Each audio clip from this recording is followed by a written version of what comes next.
Bonjour à tous, bienvenue dans cette vidéo à destination des élèves de 5e pour évoquer encore une fois cette semaine la question de la production de la palme africaine au Honduras et ailleurs dans le monde.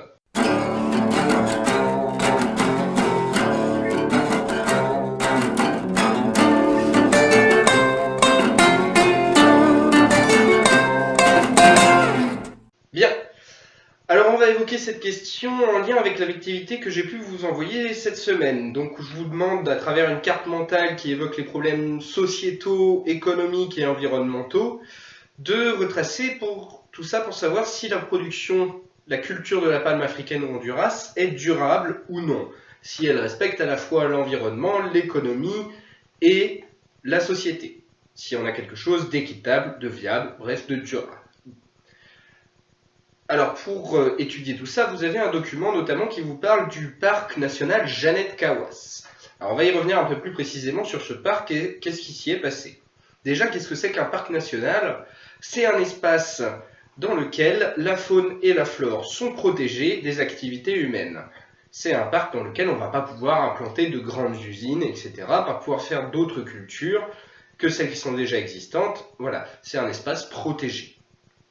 Alors le problème, c'est que le parc Jeannette Kawas au Honduras, en 2016, il a été victime d'incendies très importants qui ont considérablement diminué sa surface. Et sur les surfaces qui ont été déforestées par ce biais-là, se sont implantées des cultures de palme africaine pour produire de l'huile de palme.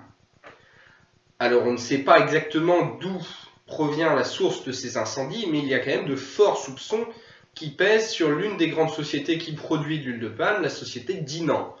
Et en plus de ça, il y a des soupçons, même si là encore aucun jugement n'est venu confirmer tout ça, que le gouvernement hondurien serait impliqué dans tout cela et aurait permis, si ce n'est facilité, la tenue de ces incendies pour pouvoir allouer plus de terres aux producteurs d'huile de palme.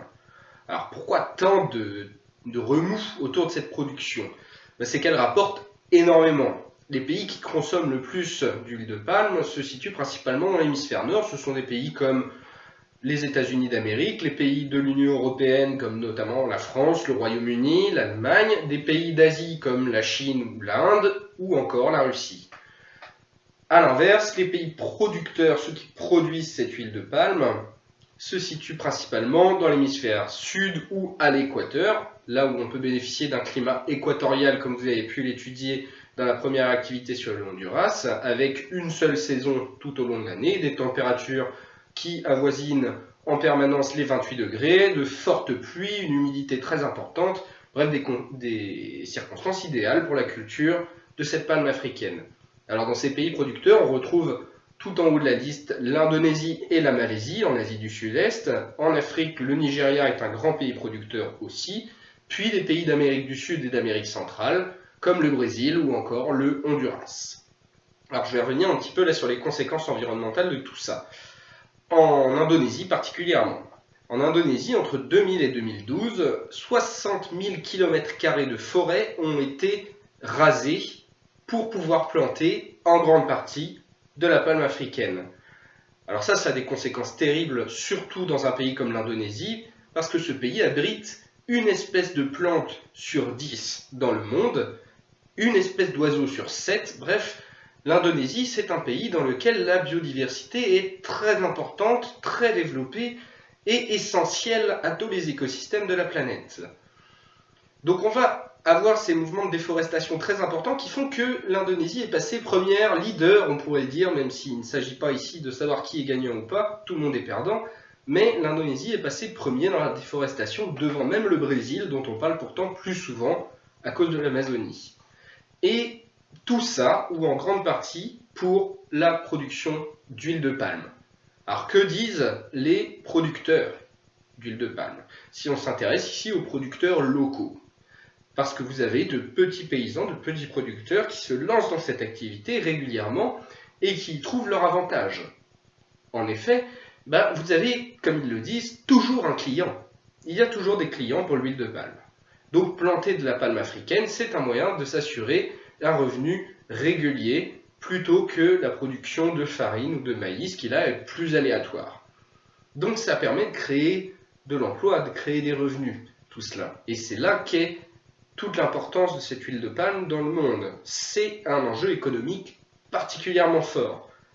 Par contre, les conséquences environnementales sont souvent assez graves. Et les conséquences sociales aussi pour certains producteurs expulsés de leurs terres, etc., sont aussi là souvent dramatiques. Tout ça, ça nous interroge sur le fait de savoir est-ce que cette production-là, est-ce que ce moyen de produire-là, c'est un moyen durable? Est-ce que l'environnement est respecté en ce qu'il nous permet à nous, humains, de continuer à vivre et à nous développer?